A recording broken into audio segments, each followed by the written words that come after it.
शंखश्चैकदन्तश्च कपिलो गजकर्णकः लंबो दृश्य विक्टो विघ्ननाशो विनायकः धूम्रकेतुर्गणाध्यक्षो बालचंद्रो गजानना द्वादशेतानि नामानि या पठे शृणुयादपि विद्यारंभे विवाहे च प्रवेशे निर्गमे तथा संग्रामे संकटे चैव विघ्नस्तस्य न जायते। नमस्कार, स्वागत है आपका आचार्य वाणी में। मैं आचार्य डॉक्टर विक्रमादित्य आपके साथ हूँ।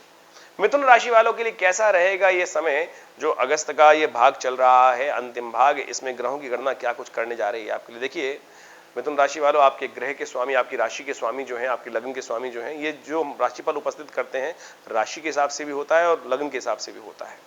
तो ऐसे में, क्योंकि ज्योतिष एक बड़ा वृहद विज्ञान है, ये समझना चाहिए केवल राशि के अनुसार से आपके जीवन में पद्धति नहीं चल सकती है।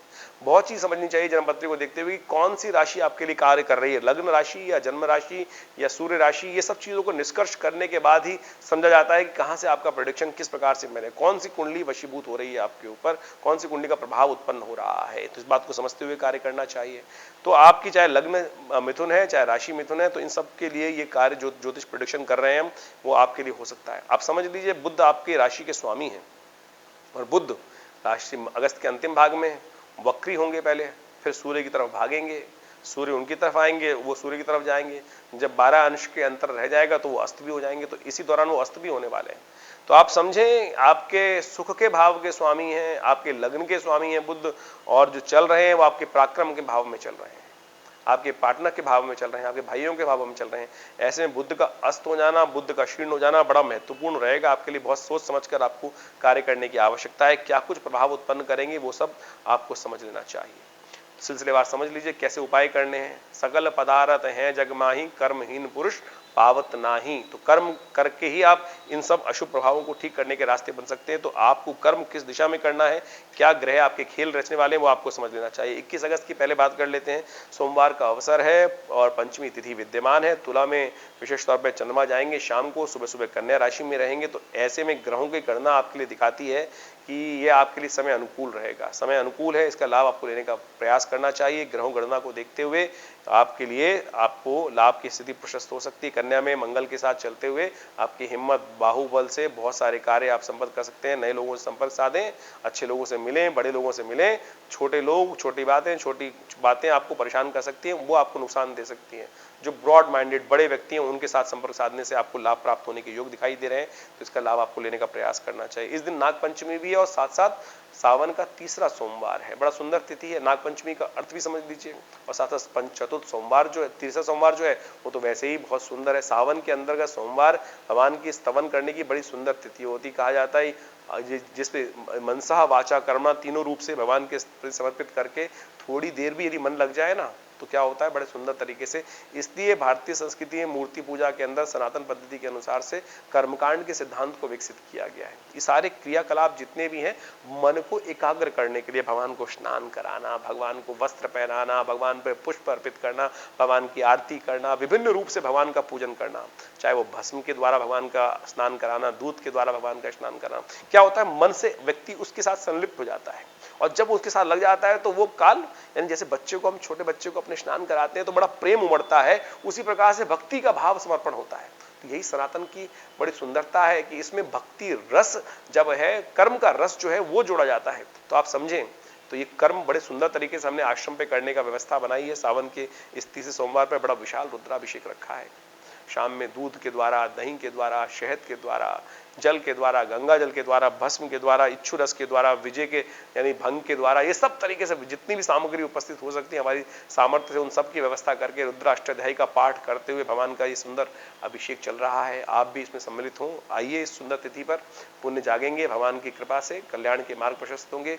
एक छोटा सा कर्म भी भगवान के प्रति कर लिया जाए ना, तो वो भी आपको बेड़ा पार करा देता है। तो हमने इस पुण्य तिथि पर बड़े सुंदर तरीके से रुद्राभिषेक रखा है। आप अपना स्थान आरक्षित कराएं और इसमें कर्म में आइए, भाग्य जागेगा, कल्याण होगा। एक बात और ध्यान रखें, नागपंचमी भी है उस दिन, पंचमी तिथि है तो नागपंचमी है। जिन कुंडलियों में काल सर्प योग है उसको भी ठीक करने का अवसर है।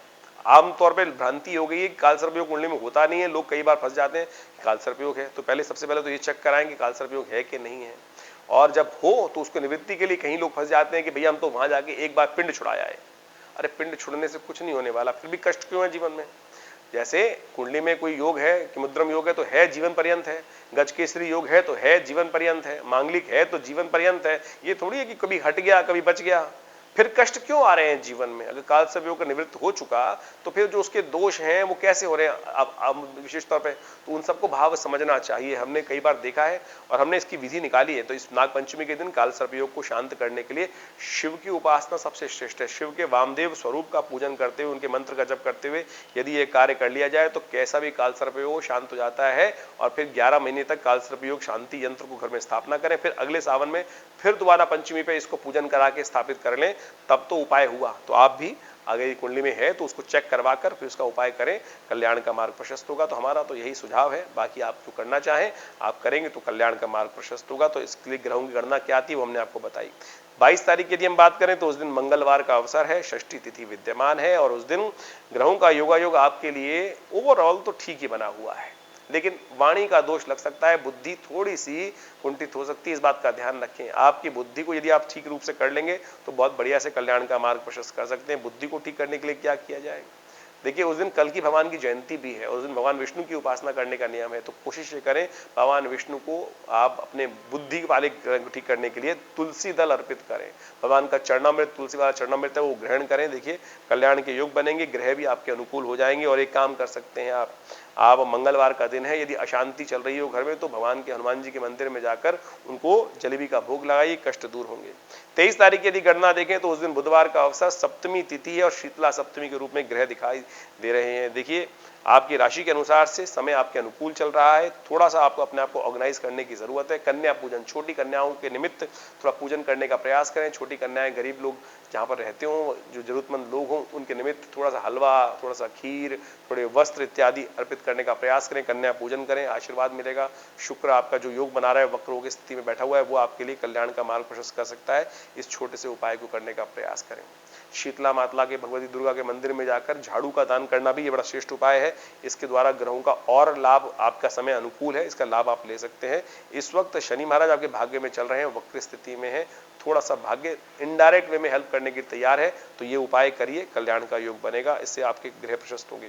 वहीं 24 तारीख की यदि हम बात करें तो उस दिन बृहस्पतिवार का अवसर है, अष्टमी तिथि है। उस दिन चंद्रमा सूर्य उदय से पहले पहले परिवर्तन की तरफ चले जाएंगे और ये आपके लिए थोड़ा अशुभ योग बनेगा। स्वास्थ्य के मामले में ध्यान रखने की जरूरत है। चंद्रमा वृश्चिक राशि में जाकर छठे भाव में बैठते हैं तो स्वास्थ्य के निमित्त कष्ट होने के योग देते हैं। तो ऐसे में स्वास्थ्य का विशेष तौर पर ध्यान रखते हुए कार्य करें। मौसम बदल रहा है, आपको ऐसे में ज्वर इत्यादि की समस्याएं हो सकती है, ध्यान रखते हुए कार्य करें। उसके निमित्त अपने वजन के बराबर अन्न दान करें, चावल का दान करें और इत्यादि विशेष तौर पे उपाय कर सकते हैं। महामृत्युंजय मंत्र का जप करें। दुर्गा अष्टमी है और दूर्वा अष्टमी कही जाती है। सावन की आने वाली अष्टमी को जो पूजन होता है भगवती दुर्गा को स्वास्थ्य कामना के प्रति, स्वास्थ्य में कष्ट आए तो उसके निमित्त क्या करना चाहिए? दूर्वा 108 दूर्वा अंकुर अर्पित करने का प्रयास करें। इस दिन बुध वक्री हो रहे हैं। रात्रि को 12 बज के करीब 45 मिनट पर बुध वक्री होकर राशि परिवर्तन, बुध वक्री होंगे, सूर्य की तरफ भागेंगे और ये बुध का परिवर्तन आपके लिए थोड़ा सा कष्ट में दिखाई देता है। ऐसे में विशेष तौर पर आपके जीवन में कुछ ना कुछ व्यवसाय संबंधी समस्या आने के योग बन सकते हैं, तो उसको ठीक करने के लिए प्रयास करना चाहिए। भगवत दुर्गा जी पर 108 दुर्वा अंकुर अर्पित करें, ये सबसे श्रेष्ठ उपाय है, इससे कल्याण के योग बनेंगे। इस दिन भद्रा विद्यमान है दोपहर को 3:27 तक। तो कोशिश करें सुबह सूर्योदय से लेकर 3:27 तक नए कार्यों को करने से बचें। नए कॉन्सेप्ट, नए विचारों पर बातचीत, नए कार्य करने से बचना चाहिए, अन्यथा दोष लग सकता है।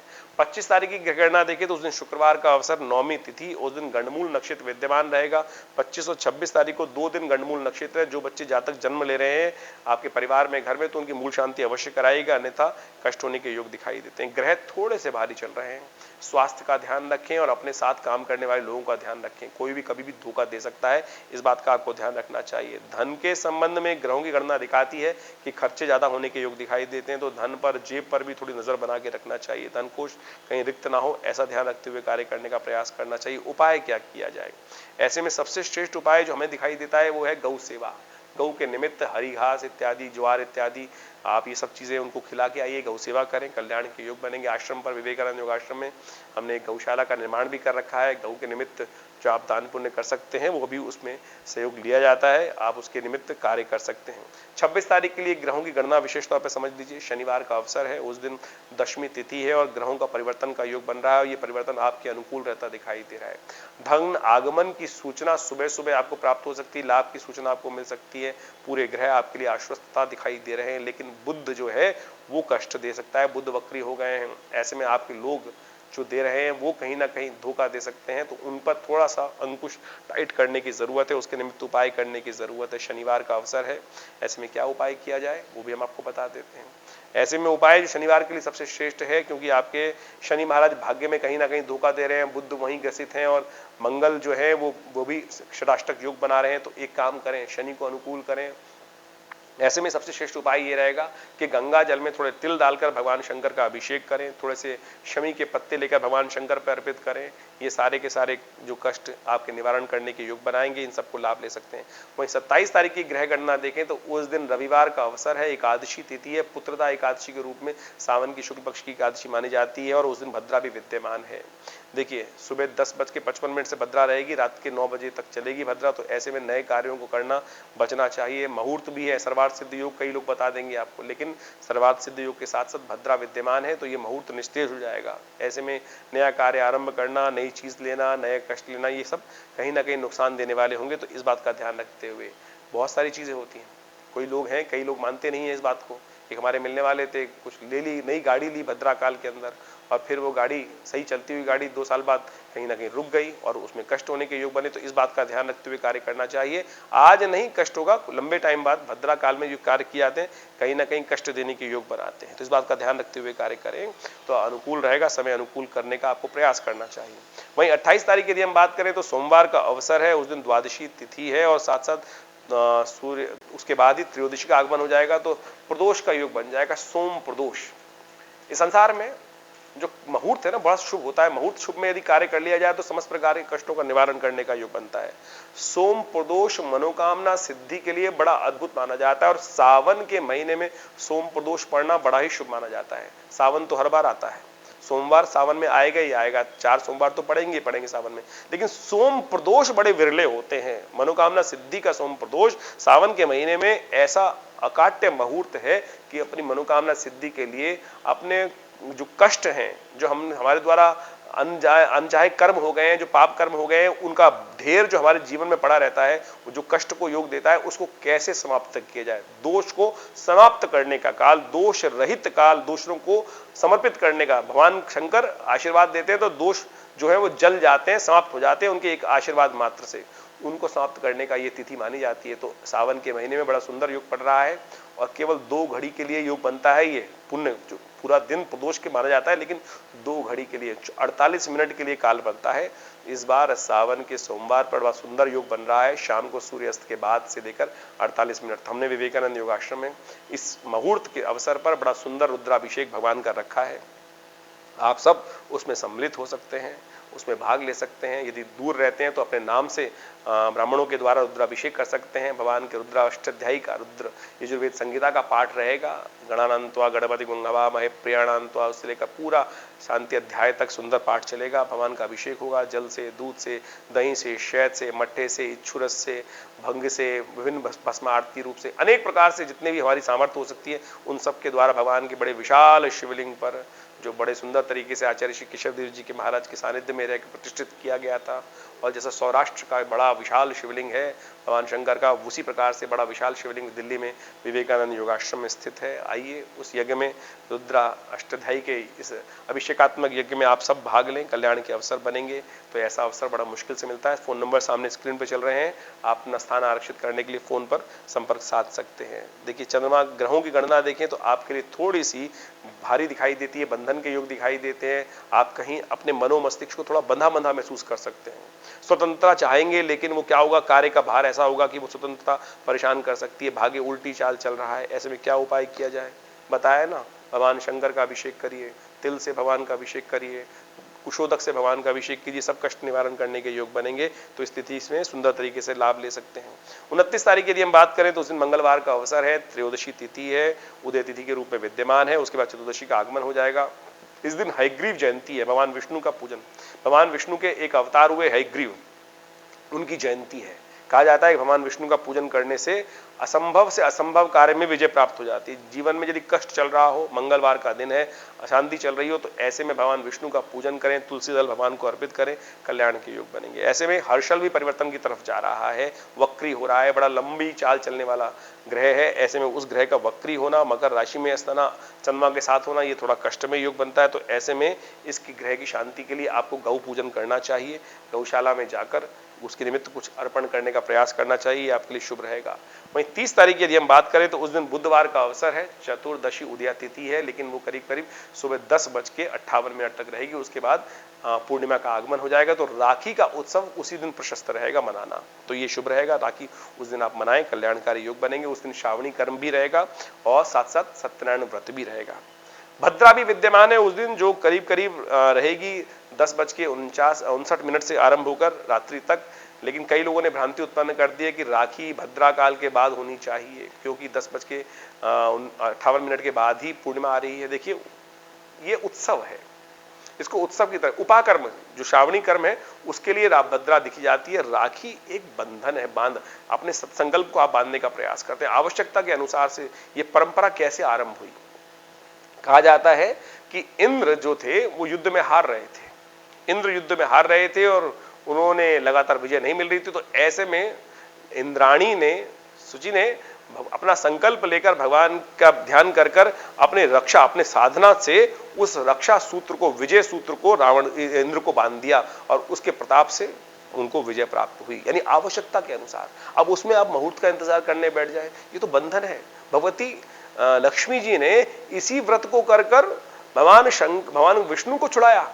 भगवान विष्णु वहां महाराज बलि के पास जाके उनके दासत्व में फंस गए थे, वहां दासत्व उनके द्वारपाल बन गए थे, वो छोड़ नहीं रहे थे उनको। भक्त भगवान के साथ इस प्रकार का संबंध बन गया था कि भक्त से के प्रेम के कारण से भगवान द्वारपाल की वहां चाकरी कर रहे थे राजा बलि के यहाँ। तो भगवती जाती हैं और उस राजा बलि को रक्षा सूत्र बांधती हैं, बहन का सूत्र बांधती हैं, और वो प्रसन्न होकर कहते हैं, बहन तुम्हारे लिए क्या करूं? तो कहते हैं, भगवान को छुड़ा लाई। जेन बद्धो बलि राजा दानवेंद्र मावला तेन त्वामी पति बदनामी रक्षे माचल माचल। तो उस दिन से ये मंत्र बन गया। तो इसको उत्सव की तरह रहने दें। बहुत सारे लोग भ्रांति उत्पन्न कर देते हैं कि इतने काल, इतने उत्सव उदया तिथि के रूप में विद्यमान है। तो आप कोशिश ये करें, इस दिन राखी बड़े सुंदर तरीके से मना सकते हैं। हाँ, जो जनेऊ उपाकर्म है उसके लिए भद्रा काल देखना परम आवश्यक है, जो 10:59 से आरंभ होगा। तो इसी भद्रा उससे पहले से भद्रा से पहले उपाकर्म इत्यादि करने का प्रयास करें। ग्रहगण आपके लिए अनुकूल होने जा रहे हैं। 10:22 के बाद चंद्रमा का जो परिवर्तन होगा वो आपके अनुकूल रहेगा। भाग्य से धर्म विशेष तौर पर लाभ के योग बनाएगा। धर्मरत आप रह सकते हैं, धर्मपरायण रह सकते हैं। धर्म के अनुसार से आपको अच्छे कर्म करने से लाभ प्राप्ति के योग बनेंगे। कन्या पूजन करना आपके लिए बड़ा शुभ रहेगा। इस तिथि के अंदर सत्यनारायण व्रत करें, भगवान का पूजन करें, कल्याण के योग बनेंगे। वहीं 31 तारीख यदि हम बात करें तो उस दिन बृहस्पतिवार का अवसर है। उदया तिथि पूर्णिमा के रूप में विद्यमान है, लेकिन एक मुहूर्त से कम है, इसलिए राखी इत्यादि मुख्य पर्व पिछले दिन, उपाकर्म इत्यादि पिछली तिथि को कर लिए गए हैं। लेकिन गायत्री जयंती, गायत्री का प्रादुर्भाव दिवस, संस्कृत का प्रादुर्भाव दिवस, अमरनाथ जी का दर्शन, ये सब उस दिन मनाया जाएगा, बड़ा सुंदर रहेगा। उस दिन बुध अस्त हो रहे हैं, ये आपके लिए बहुत विचारणीय विषय है मिथुन राशि वालों। बुध का अस्त होना विशेष तौर पे ये बड़ा कष्टमय रहेगा, क्योंकि बुध का अस्त होना आपके लिए थोड़ा सा परेशानी उत्पन्न कर सकता है। बुध जो आपके विशेष तौर पर, क्योंकि लग्नेश है और आपके चतुर्थी सुख के भाव हैं, ऐसे में बुध का अस्त होना आने वाले टाइम में आपको कष्ट देने के योग बनाएगा। तो जब तक बुध अस्त रहेगा थोड़ा सा परेशानी होने के योग बन सकते हैं। ऐसे बुध का उपाय करना बहुत जरूरी है। क्या उपाय किया जाए? देखिए, पूर्णिमा है, भगवान सावन का अंतिम दिवस है। ऐसे में भगवान शंकर का आप अभिषेक करें विजया के रस से, भगवान का को दूर्वा अर्पित करें, भगवान को बिलपत्र अर्पित करें। ये सारे उपाय हैं, इनको कर कर आप लगातार उपाय करेंगे तो ठीक रहेगा। हम अब अलग से एक वीडियो बनाने वाले हैं, जो बुध के अस्त होने पर क्या प्रभाव आपके जीवन में उत्पन्न होगा उसको आप देखकर समझ सकते हैं, और इस कष्ट को दूर करने के लिए, क्योंकि आपकी राशि के अनुसार से बुध का खेल बड़ा विचित्र है। तो ये सारे उपाय हमने आपको बताए हैं, इन सबको समझकर आप कार्य करने का प्रयास करें। ये आश्रम आपका संस्था विवेकानंद योगाश्रम आचार्य केशव देव जी के द्वारा बनाई गई संस्था, और आज जिसको आजकल हम देख रहे हैं आपके लिए है। दिल्ली में बहुत बड़ा आश्रम है, हॉस्पिटल है योग प्राकृतिक चिकित्सा का, उसमें आप जुड़ सकते हैं। हमारे यहाँ नित्य 8 घंटे यज्ञ होता है। माँ भगवती भगवती का एक बहुत विशाल शिव विग्रह है जो 1947 में मुल्तान से 300-400 साल पुराना शिव विग्रह, बड़ा प्राचीन शिव विग्रह, सिद्ध शिव विग्रह है। उनके दर्शन कर लेने मात्र से, उनकी आकृति देख लेने मात्र से आपके कष्टों का निवारण हो जाता है। वो पूर्वाभास दे देती है मूर्ति कि क्या कुछ होने वाला है, कैसा आपके लिए आने वाला समय अनुकूल है या प्रतिकूल है, वो सब आप समझ सकते हैं। ऐसी चमत्कारी मूर्ति है। और आज भी आश्रम में यज्ञ होते हैं, बहुत 8 घंटे करीब नित्य यज्ञ चलता है। रविवार को आप उस यज्ञ में स्वयं भी भाग ले सकते हैं। आइए विवेकानंद योगाश्रम में जुड़े, आश्रम से लाभ होगा। धन्यवाद।